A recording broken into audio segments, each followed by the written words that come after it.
Vision தெரியுது. Vision தெரிஞ்சுன்னா அந்த விஷன் போலவே நீங்க இருப்பீங்க. விஷனையும் உங்களையும் பிரிக்கவே முடியாதுங்க. என்ன விஷனோ அப்படிதான் இருப்பீங்க. ஒரு பறவை ஒரு நாளும் ஒரு குதிரையாகணும்னு முயற்சி எடுக்காது. ஒரு மீன் ஒரு நாளும் பறவையாக வேண்டும் என்ற முயற்சி எடுக்காது.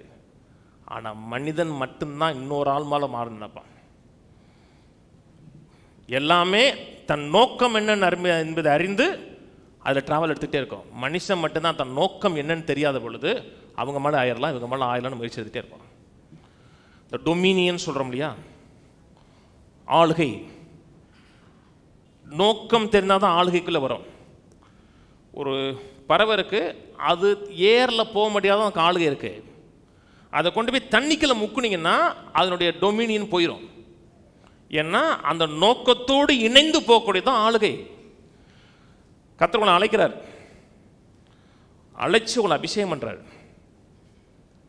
நான் சொல்றது புரியும். நான் சொல்ல பாஸ்ட்டுக்கு சொல்லலைங்க, எல்லாத்துக்கும் ஒரு அழைப்பு இருக்குது. எல்லாத்துக்கும் ஒரு அழைப்பு இருக்கிறது மட்டும் இல்லை, அந்த அழைப்பை நிறைவேற்றக்கூடிய ஒரு அனாயிண்டிங் இருக்குது. அந்த அனாயிண்டிங் உங்கள் வாழ்க்கையில் செயல்படும் போது உங்கள் டிஸ்டிங்யூஸாக தனித்தன்மை உள்ள மனிதனாக மாற்றிடும். தேவனோட பழகுறீங்க, விஷன் தெரியுது. விஷன் தெரிஞ்சுன்னா அந்த விஷன் போலவே நீங்கள் இருப்பீங்க. விஷனையும் உங்களையும் பிரிக்கவே முடியாதுங்க. என்ன விஷனோ அப்படிதான் இருப்பீங்க. ஓ விலைக்கு சொல்கிறேன்,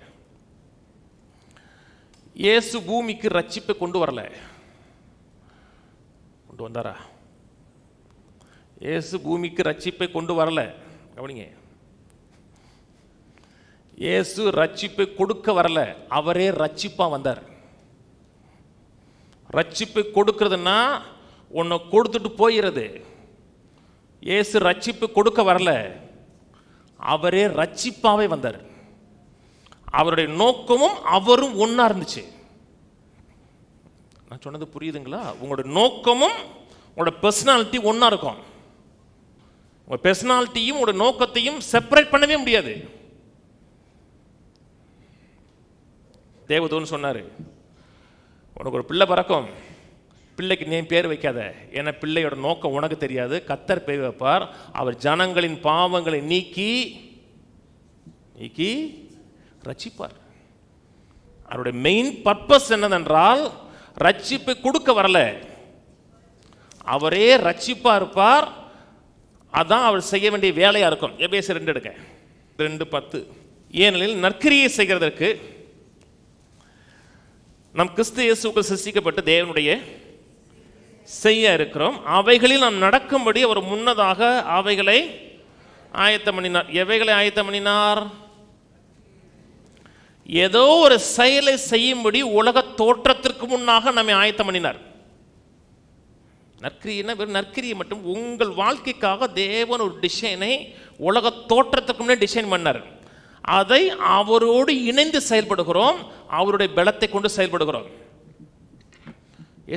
இயேசு பீனியாளிலே குணமாக்கினார், முடவர்களை நடக்க வச்சார்.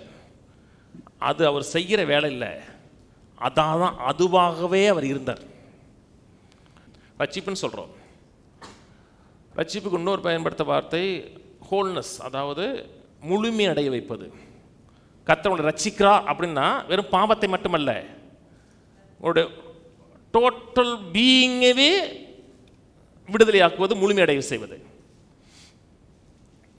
சரீரத்தில் நல்லா இருக்கீங்க, சரீர சுகம் நல்லா இருக்கு, பொருளாதாரம் நல்லா இல்லைன்னா அந்த பொருளாதாரத்தில் தன் ரட்சிப்பின் வல்லமை வெளிப்படுத்துவார். ரட்சிப்புன்னா ஹோல்னஸ் பண்ணுவார், கம்ப்ளீட் பண்ணுவார், உங்களை முழுமை அடைய செய்வார். சரீரம் ஆரோக்கியமாக இருக்கு, கையில் காசு இல்லைன்னா கம்ப்ளீட்னஸ் கிடையாது.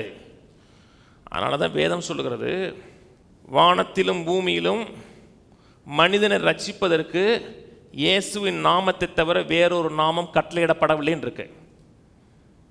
மனிதனை ரட்சிப்பதற்கு ஒரே ஒரு நாமம் தான், அது இயேசுவின் நாமம் தான்.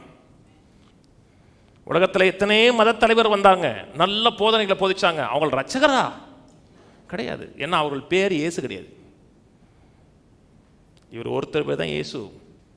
சொன்னது புரியுதா? நோக்கமும் பர்சனாலிட்டியும் இணைஞ்சு போகும்.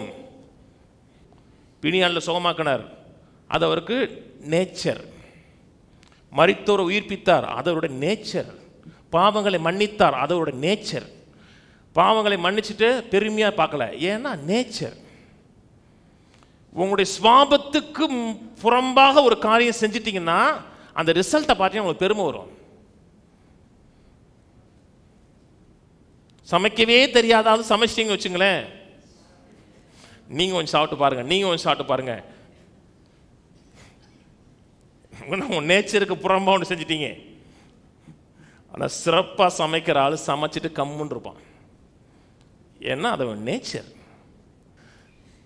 ஹம்பிள்னு சொல்கிறோம் இல்லையா, நோக்கம் தெரிந்த மக்கள் ஹம்பிளாக இருப்பாங்க. பெருமைப்படுவதற்கு ஒன்றுமே கிடையாது உங்களுக்கு. அதனால தான் ஆண்டவர் சொன்னா சாந்தமும், ஏன்னா நோக்கத்தில் ஆப்ரேட் பண்ணார். நோக்கம் தெரிந்த மனிதன் பெருமைக்கு இடமே இருக்காது, அந்த நோக்கமாகவே இருப்பான்.